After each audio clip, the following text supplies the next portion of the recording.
Уважаеми зрители, ето ни отново в нашото ателие, където днес при нас е Петя Бондокова, главен редактор на сайта Miss Bloom. С нея днес ще си говорим за актуалните тенденции при чантите, обувките и аксесуарите за лятото. Петя, за начало кажи ни какви са актуалните аксесуари и обувки за сезон. Като начало мога да ви кажа, че отдавна не сме виждали толкова интересни, екстравагантни цветни обувки и чанти в един сезон, което е уникален шанс всички жени, които искат да се откорят с нещо различно, да изберат от тези модели. На първо място модерни са, както казах, ярките цветове. Специално при обувките са много модерни нестандартните токове, нестандартните платформи. Високите обувки модерни ли са все още платформи, да имам предвид? Да. Ето като тези, които не знам как се върви точно на толкова висока обувка. Да ти кажа честно, върви се изненадващо лесно, много като си има предвид колко изглежда. Да, тази е лекичка, тази е доста тежка. Но някои от тези обувки са изключително удобни и ще ви кажа защо. Защото много модерни са масивните платформи и дебелите стабилни токове.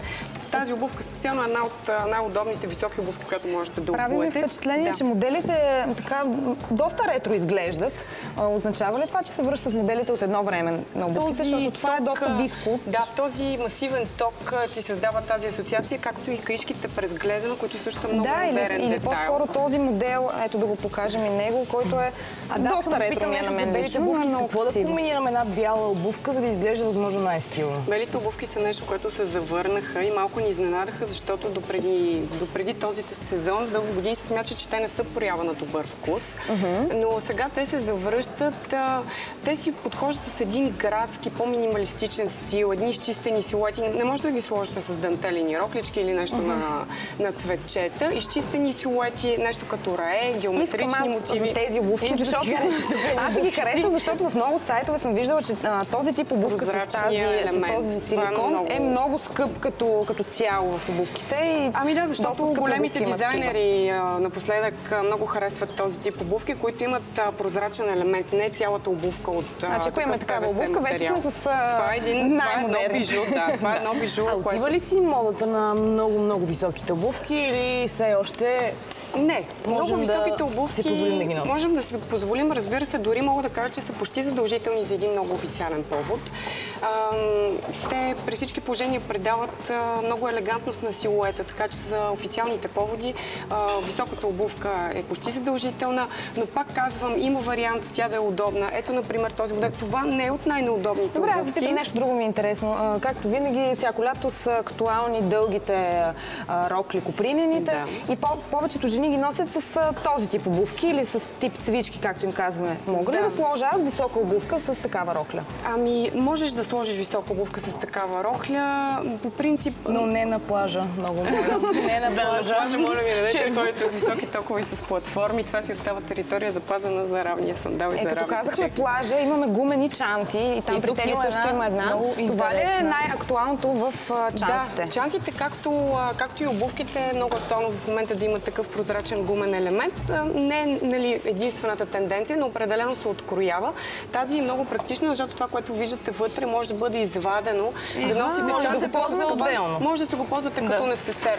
Тази чанта, извадена вътре, не прозрачната част. Даже 3 в 1. 3 в 1, да, може да си я ползвате и за плажа, може да си я ползвате за в града. Много е удобна, защото, както усещате, в прозрачната чанта бързо си намирате нещата.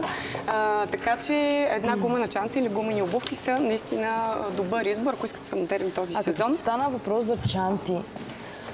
Остава ли си това, че вечер трябва да сме с малка чанта, през деня с голяма или всеки това правило, ако му се доверите, няма да сбъркате, като мога да направя едно уточнение за мъничките чанти, които са за вечерните поводи. Как ще изглеждаме по-стилно, ако отиваме на коктейл, защото има жени, които ходят с много големи чанти и се държат на голямата чанта. Голямата чанта задължително ли трябва да си нося големи чанти? Задължително ли трябва да сме с това портмоне? По-изискано изглежда мъничката чантичка. Което няма какво да сложим. почти няма в него? Можете да си сложите една карта, може да си сложите някакви банкноти. Не съм сигурна дали кутията цигари ще се побере, но тъкмо няма да пушите. Може да сложи един по-малък телефон, може да се сложи карта и до там. Но те са изключително изискани, изключително богато декорирани. Ето този модел е с такива метални пластини, с златна мрежа, с камъни на закопчалката. Какво е съотношението обувка-чанта? Да. Обувката определено трябва да не е толкова пишна. Или ако избереме, да речем, една златна обувка, може да се повтаря някакъв мотив от чантата в обувката. И не само по принцип. Ами, определено не може и чантата и обувката да е изключително екстравагантна, но ако пък решите златни обувки с златна чанта и двете с камъни, то тоалета при всички положения трябва да е по-спокоен, по-семпъл и това нещо определено се брои за бижу. Тоест, от бижутата от себе си трябва да отнемете от нещо, за да има баланс в визията. Този тип вечерни чантички определено са дублират и бижутата. Добре, между златото и среброто. И в аксесуарите, и в обувките, и в чантите, кое е по-актуалното? И двете, като златото определено стои по-добре на една потъмняла кожа, но можете да се спрете и на сребро, а и от няколко сезона са модерни комбинации между двете. Тоест бижу, в който има и златен и бял метал, няма никакъв проблем. И понеже тук и на Теди на роклята, и на моята рокля, и тук на чантите има кабзи, камъни.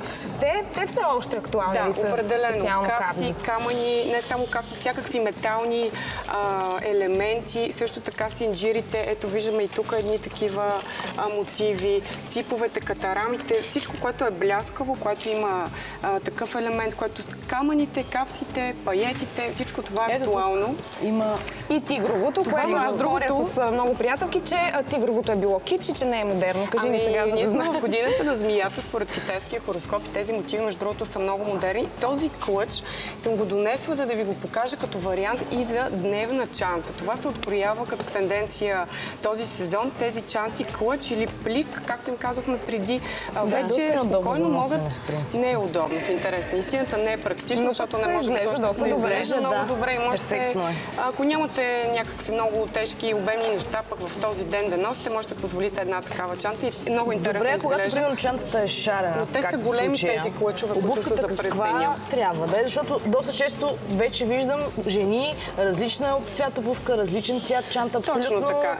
Никак не е задължително те да бъдат в комплект. Даже се смята за леко консервативно на всяка цена да се стремим обувка, колан и чанта да са купени в комплект. Но при всички положения те не трябва да се бият. Или хубаво е да речем, ако сложите една такава, да речем, ако носите един такъв клъч, може в ей такъв цвят. Да, значи по някакъв начин да хармонират, но не да се повтарят. И ако времето ни е свършило, само да кажа, че сме подготвили една изненада за вашите зрители. Ето този козметичен несесер с декоративна и бяла козметика. 10 от дамите, които се регистрират до края на деня на Мис Бум.бг, ще получат този несесер с продукцията. Дами, бъдете активни. Благодаря, че ни даде такива добри съвети. На нас сме много модерни. А сега към жени и майчето. Много ни беше интересно и на нас да чуем какво ще бъде актуално този сезон при аксесуарите и много си харесахме някои от чантите и от обувките.